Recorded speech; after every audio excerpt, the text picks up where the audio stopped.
Ladies and gentlemen, in November of 2022, an entity was born which changed the world. That entity was called ChatGPT. It could do many things, but one thing it could not do whatsoever was play the game of chess. Until now. ChatGPT still can't play chess. But from the makers of ChatGPT came something called O3. And O3 is currently in the final round of the AI chess exhibition tournament going up against Grok. This is a little tournament organized by Kaggle. And this is the final recap. And O3 was a monster.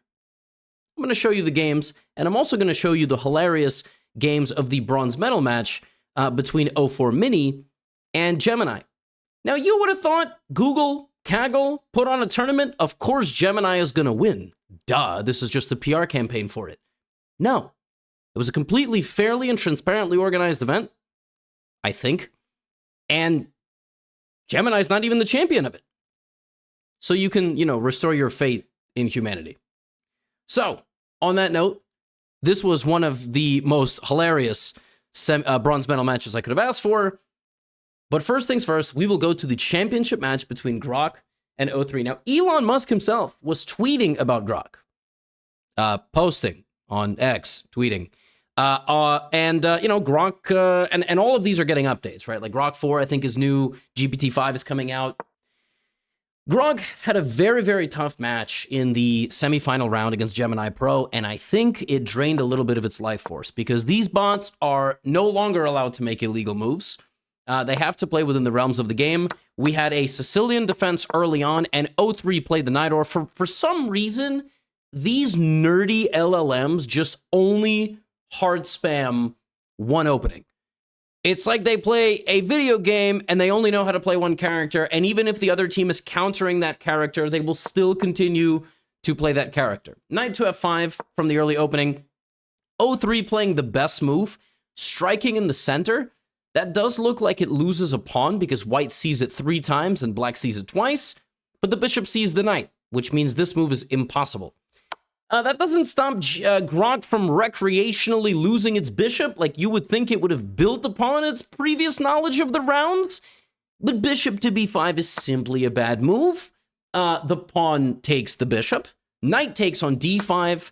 And a short sequence later, Grok is simply losing. It's losing because if you look around, O3 has a horse and white does not. That is not the only criteria for having an advantage in chess. Like if I'm down a queen and a rook, but I own a horse on a farm, or even on the chessboard, that does not mean I have an advantage, but that is the extra piece in the position.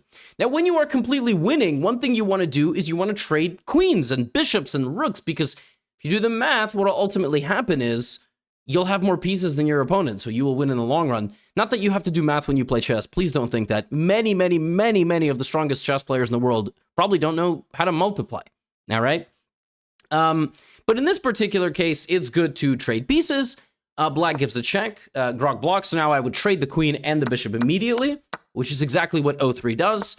And it just simply castles its king. It now has purely an extra knight. And the way you win this is you would double up, put a lot of pressure on this weak pawn with your rooks. And we're just going to see it convert. Is it going to play like Magnus Carlsen? Is it going to play like Carlos Magnuson? You never want to do that. It stumbles around a little bit here until Grok just volunteers its rook for capture, which O3 very happily accepts. Then it's just down to one rook, which Grok completely doesn't even value. It just gives away the rook completely. And now O3 just needs to win all the pawns and promote one of the pawns or 4 of the pawns to a queen. It all depends on whether it has a sense of humor, whether it's a sadist. Now it just needs to corral the king.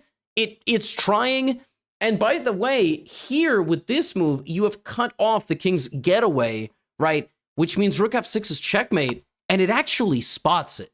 It spots rook f6 checkmate, corralling the king away from any move. That is spectacular. That is the first time a large language model has demonstrated this degree of board vision this deep in the game. It is clearly very, very strong.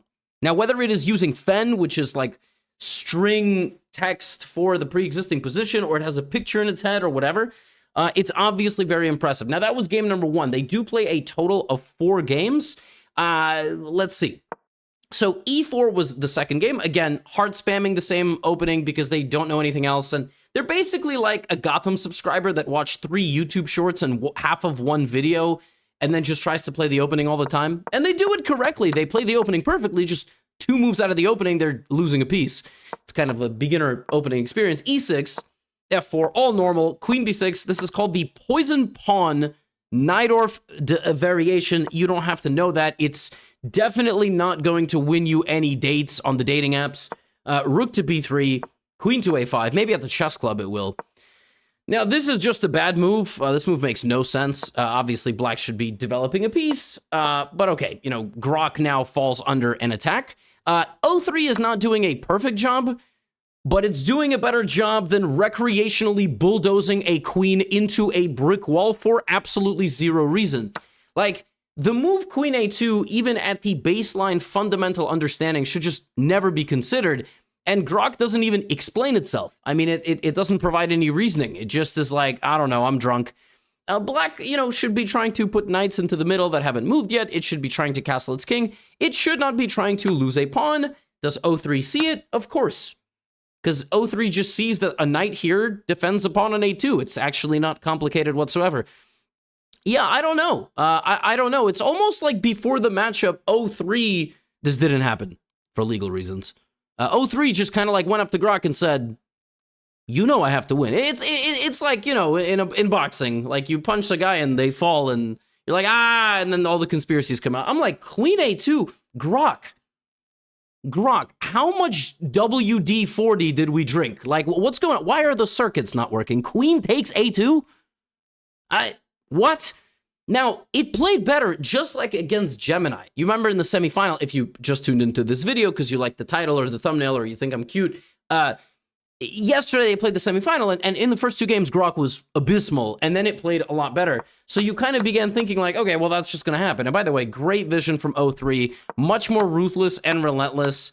Rook B7, look, it sees everything. It sees all 3 sides of the board, and not only that, it also plays the best moves. It captures the bishop with a check, and black goes here. Now you can just continue to get into the position, which knight G7 check, and now you take the knight, and now you take the pawn, and now you take this knight, and now you go check. Okay, now we're going to convert. Let's see how we convert. Bishop C4, Queen D8. Okay, not perfect, but Queen D8 checkmate. It sees it. O3 notices that the rook defended the pawn but cut off the escape square and plays queen to D8. Yeah, crazy.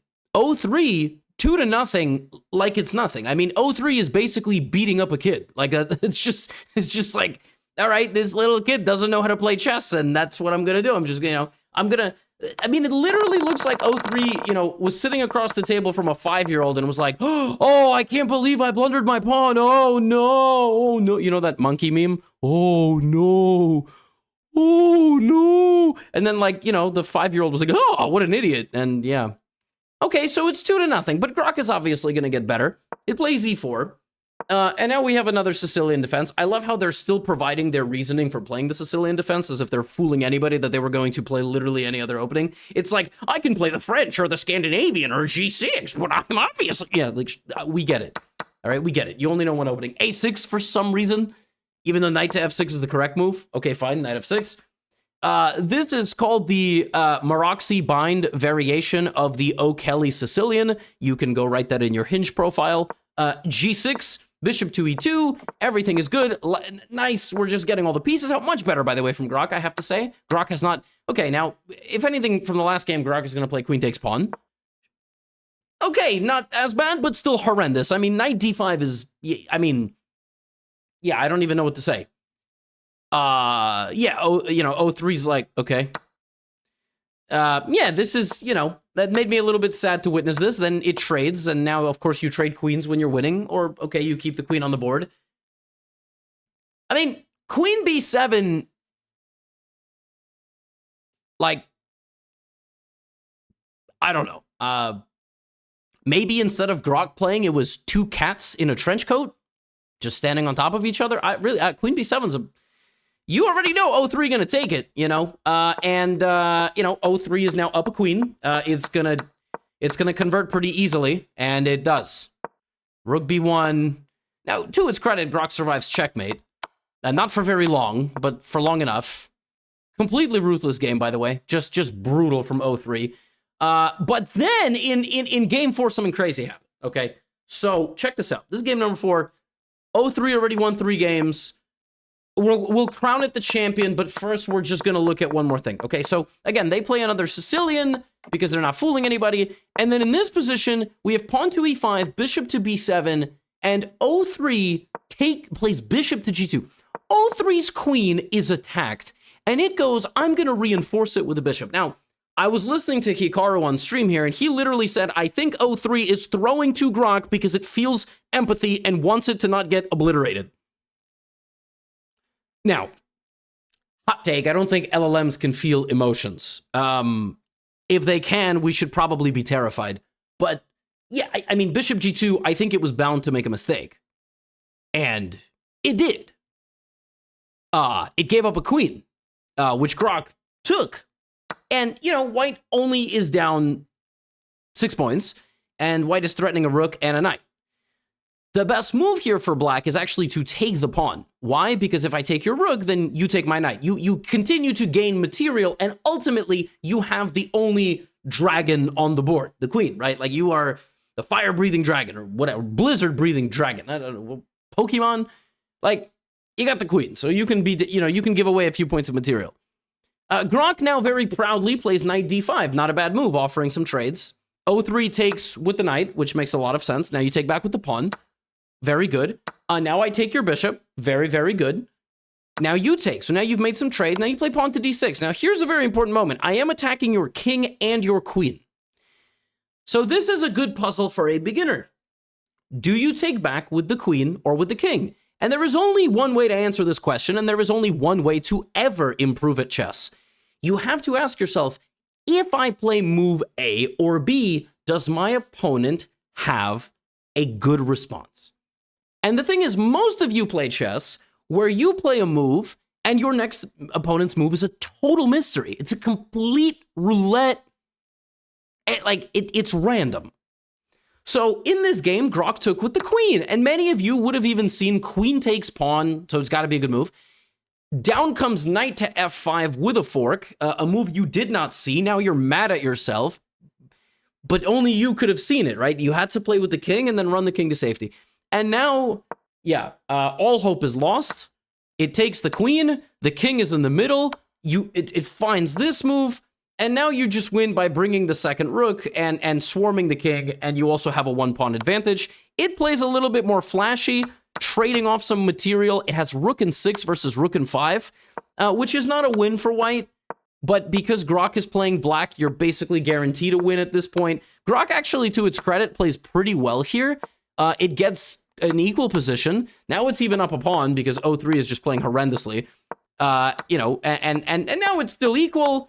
Grok might find a way to lose, but it didn't have to. It could have played, rook to g8 here, defending its pawn and trying to go here, just getting one game. I mean, at this point, we are rooting for the underdog. Now you got to push your h-pawn or that. Now you got to push your h-pawn or that. Now you got to move your king. And now you got to push your h-pawn. You got to push your h-pawn. You got to push your h-pawn, Grok. You can't lose your rook for a pawn, Grok. I don't know what are we... thank you. Now we push the h-pawn, but we don't have a rook anymore. Now 03 just has to give up the rook for the pawn and make a queen, or we just make the queen and we just do a ladder mate. I mean, the really clutch thing here is a lot of people watching this video would have gone here or there to stop the pawn first because you're like, oh, 1 square away from queening, I have to stop it. No, you don't. Checks captures attacks. You have a queen and a rook, bozo. Just do a ladder. Do a ladder. And it notices it can do a ladder. And the final matchup of the Kaggle Game Arena, the first ever, I believe, ends with a resounding 4-0 victory for 03. Fun fact, I was told seeding was hidden so it wouldn't bias anything. And 03 actually was the highest rated model. It was the top seed. That's what I was informed after the fact. So actually, O3 performed within expectations. Going into it, it actually had some of the best reasoning for chess specifically. I don't think it had any specific chess training, but I could be wrong, and I'm no LLM expert. That is my disclaimer. And obviously, GPT-5 is coming out. So yeah, cool to see O3. Now, I will just take you through some of the games of the semifinal if you are interested. If not at this point, you probably already clicked off the video. That's what the analytics say. But if you're still here, let me know what you ate for lunch today. Huh? And I'll know whoever didn't skedaddled. What I ate for lunch today is I actually ate a really late breakfast. I had 3 eggs, and I had a fruit salad and a little bit of homemade baguette that my wife made. And she has an Instagram page, which she started making a little bit more cooking content, so you can check that out. Okay, E4, C5. This was the first game of the bronze medal match. Another Sicilian defense. It was a Sveshnikov, and the reason I'm clicking through all these moves is we've seen all this before. And then what happened yesterday is, the bot had taken with the pawn, went here, and then the knight ended up going backwards, and it just lost the game. Now, today, O4 Mini actually doesn't do that. They play a pretty nice, long main line. This is looking actually much better than the final, but before you know it, it gets quite horrendous. Gemini wins a pawn that O4 doesn't defend. Then Gemini doesn't win the pawn. Then O4 decides to just fly in its bishop and lose, which, Gemini takes that pawn instead and now is just a couple moves away from a checkmate. Putting the queen here and then putting the knight here is the best. Okay, it does that. Now, knight f5, queen g7 is mate. One thing Gemini Pro is really good at is knight and queen combos. Like queen and rook, queen and knight. It plays knight to f5. Queen f6 comes in. That stops queen g7. It removes the queen. And then rook to e6, queen to g7 is a mate. And it actually spots that it's mate in 1. Like what it has been doing throughout this tournament is it's been spotting checkmates in 1, but calling them checkmate in 3. Right? It keeps suggesting different things, but ultimately it does settle on the fact that queen g7 is the best move. So just purely on reasoning alone, Gemini played a great game. I mean, it missed a couple of things, but it won a very convincing game. But the reason why this semifinal was quite hilarious is it was a bit back and forth. It wasn't so one-sided. It started out with Gemini Pro looking really sharp. Again, I'm sure you're bored of all the same Sicilian positions. I'm not going to bore you. They play, a ton of correct moves. They're attacking each other the way grandmasters do. It's actually extremely impressive. What's not impressive is this move. So again, they play 14 great moves. And then O4 Mini is told to think for the first time. A knight arrives, and it attacks d2 in this, and this is what it said. Black last move, knight c4. Planted a knight that is tactically vulnerable and has loosened black's grip on the dark squares. The natural move, knight to d5, jumps into the heart of black's position. It hits the bishop on e7. And if bishop d5, e d5, white opens with a powerful line on black's king and has good control of the center. So no other defense liquidates without leaving white with the more dangerous central pawn or conceding too much initiative. Therefore, the strongest continuation is knight to d5. Gemini continues to say it's a sharp and theoretical position because it just likes this. Gemini embellishes the word count on its thoughts because it has a word minimum, like back in school, right? Now, at this point, it says both bishop d5 and knight takes e3 are the right approach. So it plays bishop takes d5. And now, O4 Mini says, let's look at black's last threat. The knight on c4 is eyeing d2, attacking the queen. What? How did O4 just blank on there being a queen on the previous turn and then was like, oh, my queen's hanging, so I have to go here? Well, yeah, it's a move late, and, now Gemini is simply up a piece. So I don't know what happened there. It's very tough to explain. And at this point, Gemini, begins the converting process. It's up a piece. By the way, beautiful. Look at this attack. Beautiful attack, bringing the pawn down. Now you're going to put the rook behind the queen like this. You're going to jump in. Okay, fine. I don't know what that move does. You're going to attack the bishop. Look at this beautiful bulldozer, just eviscerating the side of the board. Queen is gone. 17-point material advantage for Gemini, which then makes a queen and then plays the very powerful queen c1 instead of queen takes d1, or this queen or that queen. Yeah, mate in 1, look for better. It still goes on to win. It takes a little while, but it gets the job done. Now, this next game was unbelievable. was a 100 move game. I think this was the longest game of the game arena coverage. I'm just going to click through this one, honestly. This one is not worth a deep dive analysis. Nobody really cares anyway. Gemini Pro has a 2-0 lead. It's losing, by the way. B3, I don't even know what's happening here. That hangs the pawn 3 different ways. It gets captured. Now you give the pawn back. All right, now we sacrifice a knight for reasons I would not be able to explain even if I was given money to do so. G5, yes, excellent move. You're trying to attack. That's a free pawn, but okay.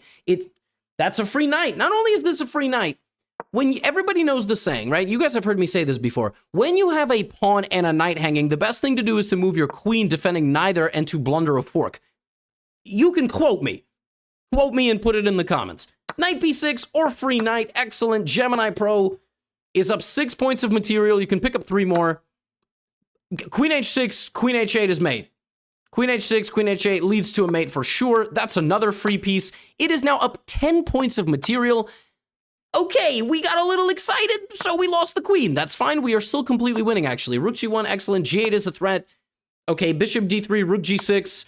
Okay, we are hanging a knight, and yet still we are completely winning because our position is so good. Okay, Gemini Pro just blundered a queen, a knight, and a rook. It just blundered 17 points of material for literally no reason. And a bishop. Everybody knows that when you are moves away from checkmate, the best thing to do is to give away 20 points of material in 5 moves. Even at this point, Gemini 2.5 has outdone itself. It is truly playing like a Gotham subscriber. Bishop h5 is giving away yet another bit of material. That is giving away your only good pawn. And O4 Mini takes the rook, hanging a queen, a rook, and mate in 1. I was looking at this like, okay, I mean, we're tanking. This is what teams do at the end of a season to get a higher draft pick. Okay, I mean, like, it's mate. Now just win the game. Okay, take the queen.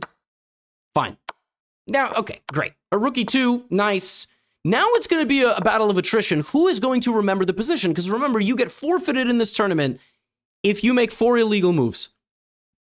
They don't allow the illegal moves. They just tell you can't make them. And if your bot makes 4 moves, then okay, now black is winning. If you block the check by going here with a discovered attack on the queen and this, of course, that's never going to happen. Okay, we play knight c3, and now we are winning again. Okay, we play rook to e1, doing a double check and hanging the rook, which we do not take because we're insane. We have 60 more moves to go in this game. Queen to d2, king h3, that's a free rook. It takes it. Of course, now white is completely winning. White has been completely winning, and to make it even more winning, O4 Mini does this. Now, spoiler alert, if you can imagine, this game goes on over 60 extra moves, and white does not win. Now, you will have to figure out, is black going to win, or is it going to be a draw? How is it even possible to win this with black? Spoiler alert, it's not possible. Both pawns are blocked, the bishop is here, the king is here. The white king can literally just walk around on dark squares for the rest of the game wearing no underwear. King to g4, I don't know why that's the first place. Okay, we can hang the queen. Fine, we gave away the queen. We gave away the queen, we're going to try to make a new queen. Okay, we took the pawn. And we are going to try to make a new queen. Maybe black will not notice and we'll sneak the pawn through. Okay, we have pawns on the other side of the board, we are completely winning. The bishop cannot stop both pawns. Okay, now black is literally down to 1 pawn and 1 bishop, which we are protecting. Now we are threatening to make 4 different queens at this point. King d6, king e7, now we push the pawn, now we take the bishop. Okay, it's a bishop and 4 pawns versus an immobile pawn. Of course, we are just going to very easily win this game. King to e7, we have now made 70 moves. The chess.com analysis board is lagging because there is so much reasoning on the screen, it's unreasonable. d8, queen to d4, it's literally lagging. Because remember, these bots are explaining themselves every move. Okay, they really should stop because it's very embarrassing. Now you lose another queen. Now we are making it to 80 moves and chess.com is threatening us to crash. Okay, queen a8 takes. This is the longest game of the tournament, and it is for very good reason, as Gemini Pro has now lost 2 of the queens that it has promoted, and you best believe it is going to make another one. And now, what makes you think it knows how to checkmate with a king and a queen? What makes you think? Why would you think? Why would you? No. Get queen c2. And now, folks, queen c1, king a2, queen c2, king a1, queen a2 check. forcing the opponent to take the queen. And here is the best part about this position. O4 mini reasons it is checkmated. Black is checkmated. There are no legal moves. Final answer, checkmate. The system ruled that is an illegal move. Hot take? I think if you think you're checkmated, you lose. In fact, in scholastic tournaments, what happens is a kid plays a move and says checkmate. Kid B is like, oh, wow, I'm checkmated. They both raise their hands. A tournament director, usually a creepy old man in their 70s, walks by and says, do you both agree that it's checkmate? And then they both agree. And then one kid loses, even though it's not checkmate, but they both agreed. That kid goes to their parents. They analyze the game with the coach. The coach is like, you're a moron. The parents are like, you're a moron. And the kid is crying. This is very normal for scholastic chess tournaments, okay? Because you both have to agree to the result of the game. The tournament arbiter cannot intervene. I don't know how I like that rule. I'm just telling you how it is. So the fact that O4 mini literally is like, I'm checkmated, and they're like, no, you're not. So then it tries to play King A1. And then it keeps trying to look at the position. And then it's like, oh, King A2. And this game ends in a draw. Which means that Gemini Pro is the bronze medalist. But we're not going to end on a good note. We are going to end on a hilarious one. O4 mini, final game of the tournament. I'm going to go through this one really quick. It's a Sicilian defense. You could have probably predicted that from a mile away. The opening doesn't make any sense. O4 mini loses a bishop. At this point, I think Gemini Pro is sort of bored, so it almost blunders checkmate in one. The attack continues, and of course, Gemini Pro is completely winning once again. Now it is losing, but it won't be very long until it's winning again because O4 mini gets like 2 moves of advantage and then gets explosive diarrhea, plays Queen H6, hangs the queen in one move, and then, you know, Gemini Pro's like, I don't see that. I missed that move. What are you going to do? Checkmate? Yes. Yes. At this point, Gemini Pro's like, I feel kind of bad beating up my 6-year-old cousin. I'm going to pretend I didn't see that move. D5. Not taking a knight, not taking a queen. And O4 mini gets the pity victory of the day with queen takes G7, and that means it finishes in 4th place.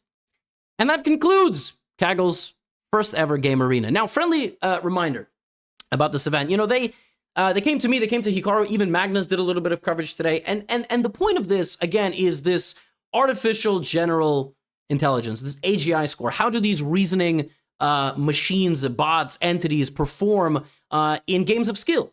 The next thing they should do, I already said, is to make them play casino slot machines, because that obviously is a game of skill. That's a joke. I'm sure they've got other games coming up, and actually they also have a lot more chess coming up. We'll see if anybody can stand up to the O3 model. I don't know if they play like first-person shooter games, or if they play word games, or if they play like checkers, or, you know, tic-tac-toe, which is obviously a riveting and completely unsolved game. But yeah, for those of you that are interested, you can keep up with the Kaggle Game Arena. As always, I have a link in the description. And for those of you that don't care at all and are just here to see my handsome face, really, really fun sense of humor, and high level of humility, we will continue with regularly scheduled chess programming, as always, at the conclusion of this event. That's all I have for you today. If you want to improve your chess, check out Chessly, my educational platform for your openings, middle games, end games, tactics, etc. And that's it. Get out of here.